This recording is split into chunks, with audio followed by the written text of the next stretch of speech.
जय श्री राम। मैं हूँ सनातन का प्रचार से शर्मा जी की बेटी। आज हम रामायण के उस अध्याय में खड़े हैं जहाँ समय ठहर गया है।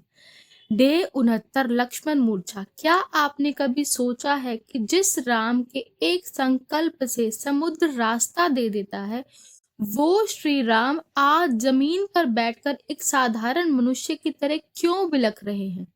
क्या यह उनकी कमजोरी थी या फिर इसके पीछे कोई गहरा सामरिक और आध्यात्मिक तर्क छिपा था?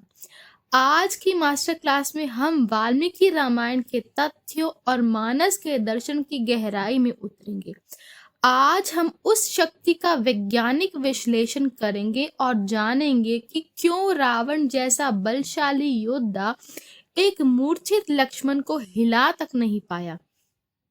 अंत तक बने रहिएगा, क्योंकि आज रामायण का एक ऐसा पक्ष खुलेगा जो शायद आपने पहले कभी नहीं सुना होगा। यह महज एक अस्त्र नहीं, मेघनाथ ने वीर घातनी शक्ति चलाई। मय दानव द्वारा निर्मित यह एक गाइडेड मिसाइल की तरह थी, जिसमें इच्छा शक्ति का ईंधन था।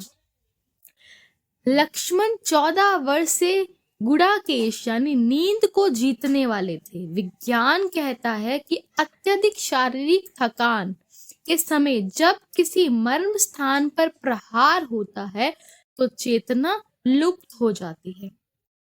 मेघनाद माया का प्रतीक है और लक्ष्मण सेवा के। जब माया सेवा पर प्रहार करती है तो अहंकार को लगता है कि वह जीत गया, लेकिन वास्तव में वह सन्नाटा लंका के अंत की आहट था। हार और शेष का भार।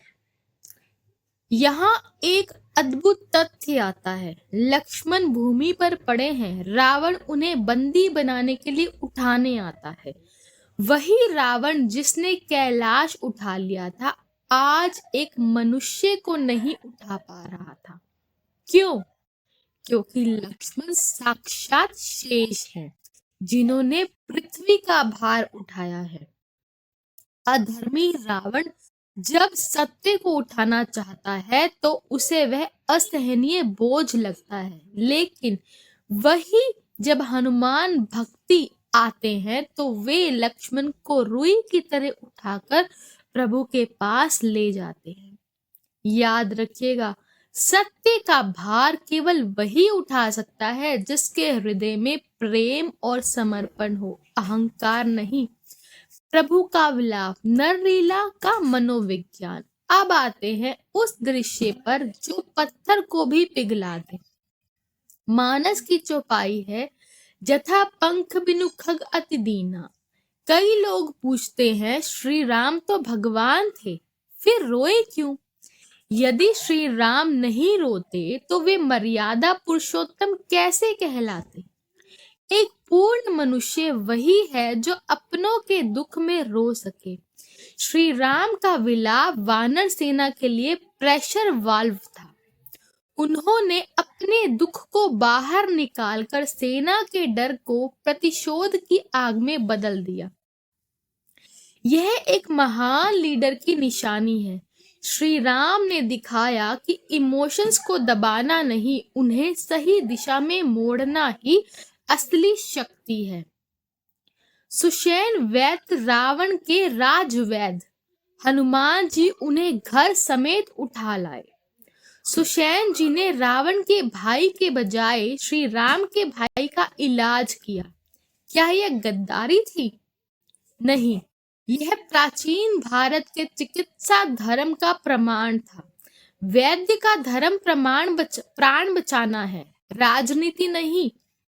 यहाँ हम चर्चा करेंगे कि कैसे संकट के समय हनुमान जी ने डेटा की कमी को इंफ्रास्ट्रक्चर पूरा पर्वत लेकर आना जरूरी समझा। साथियों, डे 69 हमें सिखाता है कि जब अधर्म अपनी चरम सीमा शक्ति पर होता है, तब भी धर्म प्रेम और संकल्प के सहारे खड़ा रहता है। लक्ष्मण का गिरना अंत नहीं था, वह तो हनुमान जी के विराट स्वरूप के उदय का कारण बना। जब भी जीवन में शक्ति का प्रहार हो और आप मूर्छित महसूस करें तो याद रखिएगा कि आपका श्री राम यानी आपका विश्वास आपके लिए आंसू बहा रहा है और कोई हनुमान आपका संकल्प पर्वत उठाने की तैयारी कर रहा है। अगर आज का यह तार्किक और तथ्यात्मक विश्लेषण आपके दिल तक पहुंचा है तो कमेंट्स में जय लक्ष्मण जरूर लिखिएगा। इस वीडियो को उन लोगों के साथ शेयर अवश्य करें जो रामायण को केवल एक कहानी समझते हैं। उन्हें विज्ञान और तर्क का यह पक्ष दिखाइए। कल मिलेंगे डे 70 में, जहां हम देखेंगे कि कैसे एक भक्त ने समय और सूर्य दोनों की गति को थाम लिया। शाम 7 बजे सनातन के प्रचार चैनल पर। प्रेम से कहिए जय श्री राम।